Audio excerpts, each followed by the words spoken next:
Alright guys, so today we are pressing flowers. This is a super fun and relaxing activity for people of all ages. You can do it with very minimal supplies, most of which you probably already have at home.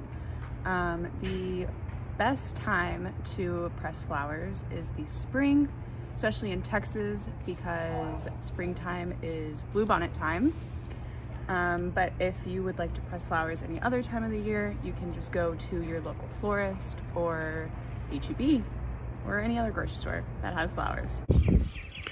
The supplies you will need for this activity are fresh flowers. This can be anything, if you have it in your house, anything growing around your house or outside. You know, if you're walking and you decide you want to pick those flowers and press them, then those will work.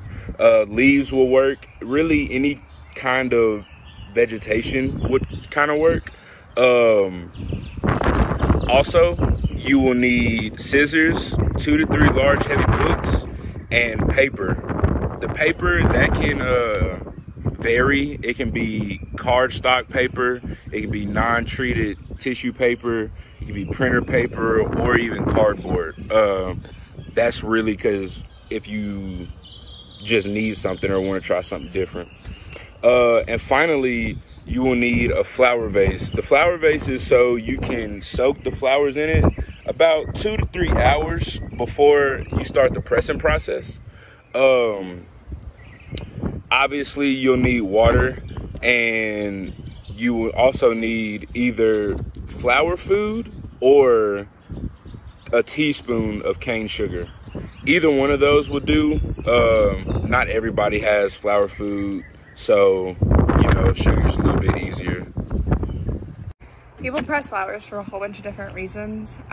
You can start a scrapbook of all of your pressed flowers, and you can write down the names of the plants that you press and just some characteristics of them. You can use them as decoration on party invites, for example, or just any other arts and crafts that you would like.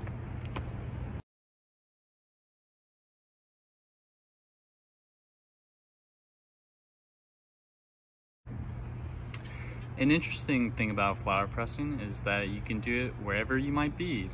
So say you start your flower pressing collection here at Texas State University. We have lots of different species of flowers in Texas, but you can take your collection with you wherever you might go. So if you move to a different state, you can add to your collection with new flowers that are local to your state and particular area. Okay, so our activity is quite low risk.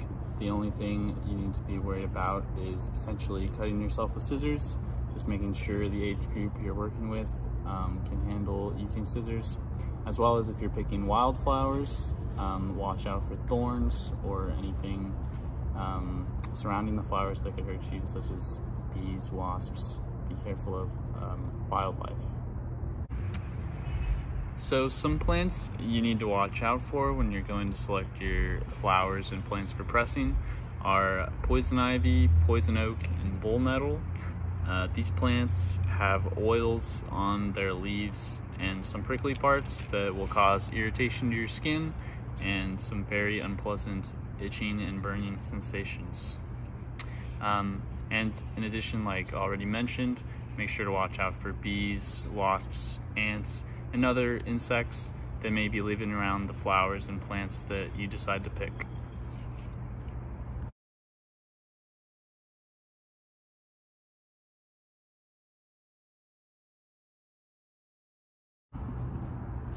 So when facilitating this activity to your group, it's important to highlight the individuality that comes along with it. When making your scrapbook or collection of pressed flowers, it's all about what you really like and what you find pretty or what looks cool together. So you can make your own arrangement depending on what you like.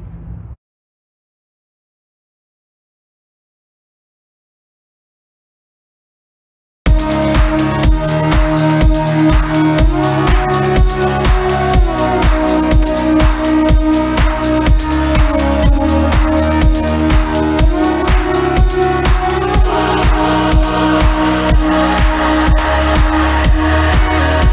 first thing that you're gonna wanna do after you get your flowers is you're gonna wanna cut them and place them in a vase with water and either flower food or a teaspoon of sugar in your water. So whenever you cut the stem, you're gonna wanna just cut it at an angle, like so, like this. That way the plant will absorb the most water possible.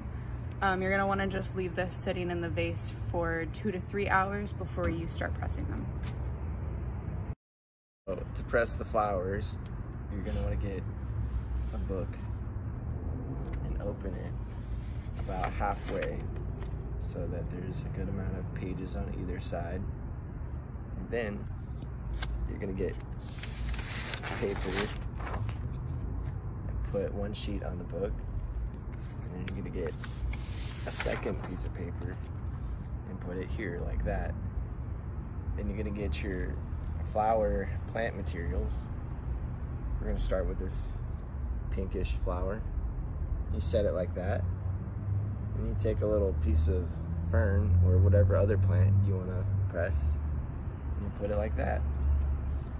With your second piece of paper, you're gonna kinda push down the flower and have its face facing upwards, because it's not really cool looking at a flower from the side profile. Then you're gonna take your book and you're gonna close it on top of the flower and the plant that you put inside of the book. And you take other books and you can start putting them on top to put weight on them, or gravity.